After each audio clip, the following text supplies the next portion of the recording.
Buongiorno everyone, my name is Ellie and I've been living in Italy for almost 5 years now. And in that time, I learned a couple of things and I picked up some habits and ways of living that honestly changed my life for the better. So, in this video, I will be sharing 7 lessons I learned living here in Italy that improved my mental health and my overall well being. At first, some of these things felt a little strange, but now I completely get it. It totally makes sense, and I can't imagine my life without them. So let's just dive in. The first thing I learned is to smile more. Back home in Russia, we don't really smile at strangers, and if you do, people might even think that you're up to something. And I honestly like to say that a smile of a Russian is like a reward. You have to earn it. But here in Italy, people smile all the time. Italians smile all the time. They say hello to complete strangers. They might even stop in the middle of the street and have a small talk for the next half an hour. It's totally okay here. And honestly, at the very beginning, I felt uncomfortable. Like, why are you smiling at me? Is there something you want? But now I smile back. I smile to baristas, I smile to people walking their dogs, and honestly, life is so much brighter and lighter when you smile more, and it feels like the world smiles back at you too. The second thing I learned is to slow down. The Italians are the masters of this art.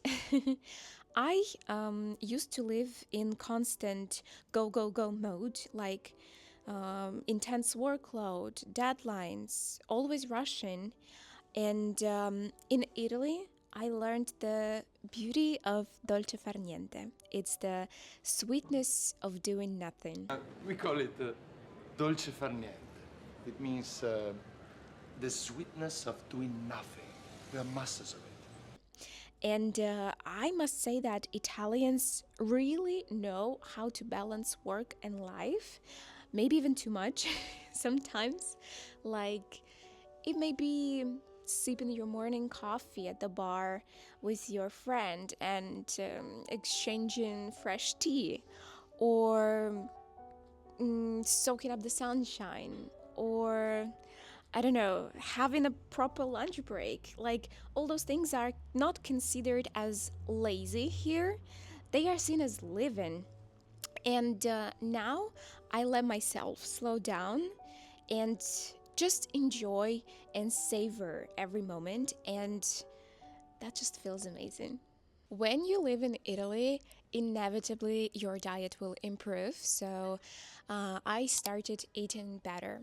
My Siberian diet was basically meat and carbs, and I ate some vegetables like cucumbers and tomatoes. You know, this garden salad, but that's about it. And honestly, I was completely okay with my diet. I never had any health issues. I never complained about that.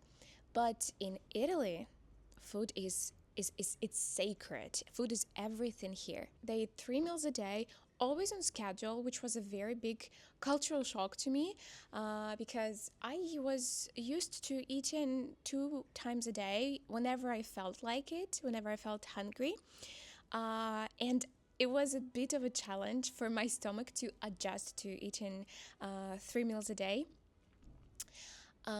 But now I'm proud to say that my diet consists of seasonal produce. Like, I eat tons of vegetables. I eat zucchini. I eat fennel, which I didn't even know existed. And I actually love them. Like, I am genuinely looking forward to autumn season to start so I can cook tons of things with pumpkin, which I love so mumuch. Oh, risotto alla zucca, ragazzi.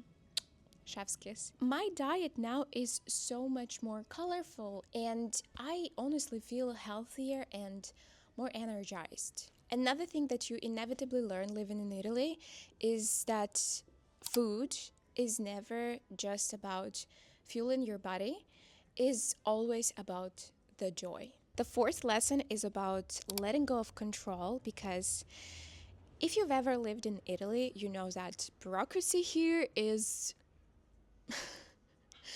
let's say, character building. Dealing with comune, questura, poste, trains that arrive whenever they feel like it. Even like calling a plumber can take not even weeks, we are talking months. For instance, my husband needs to change his passport because his current one is about to expire.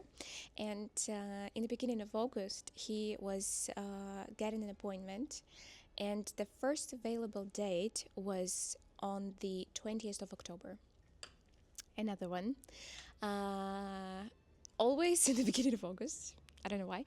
His grandma was. His grandma needed to book a doctor's appointment, and she got it on 27th of January. That is crazy. I used to go crazy mad about those things. Like, I really hate it when there is something that is out of my control and that I can't do anything in my power to speed things up, for example. But over time, I learned that it's just Italy. Italy is like this, and you can't fight it. Like, you have to accept it. You can complain about it for sure, but you have to move on. And life is so much calmer when you choose to let go and sometimes even turn a blind eye to the problems. Living in Italy has also made me be more physically active. In Italy, there is this amazing tradition that I love to pieces called La Passeggiata. Lots of Italians after dinner go out for a walk to socialize, to meet with their neighbors, to chat, to digest.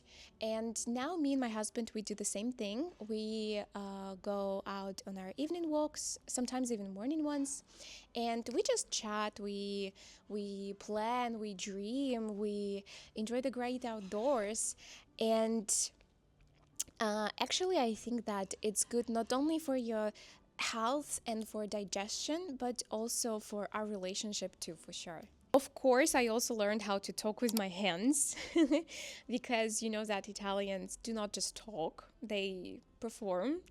And as a Russian, I think that I used to be more reserved, but now I constantly catch myself gesturing like crazy, and everyone around me notices that and they tell me about it. And it feels so good, honestly. I love this. And I believe that the communication becomes more fun, more expressive, and it's not just about words anymore, it's about energy. And the last thing I learned, which I think was the most important one for me, is finding beauty in small things. Like, I used to think that I will be happy only when I do something, when I buy something, when I achieve something. Most of us are struggling with that nowadays. But Italy taught me that you need to choose to be happy every day, and that happiness is everywhere around you. It's in your morning cappuccino, it's in the flowers on the balcony, it's everywhere. Before, I was always chasing big goals, but now I really notice these tiny things. I really value them a lot, and they bring me so much joy. And life feels richer when you celebrate small things. Living here didn't just change my habits, it changed my personality, and I really love this version of me. If you enjoyed this video, give it a like, hit subscribe, and let me know in the comments which of these lessons would you bring into your life. Thank you so much for your precious time, and I'll see you in the next video. Ciao!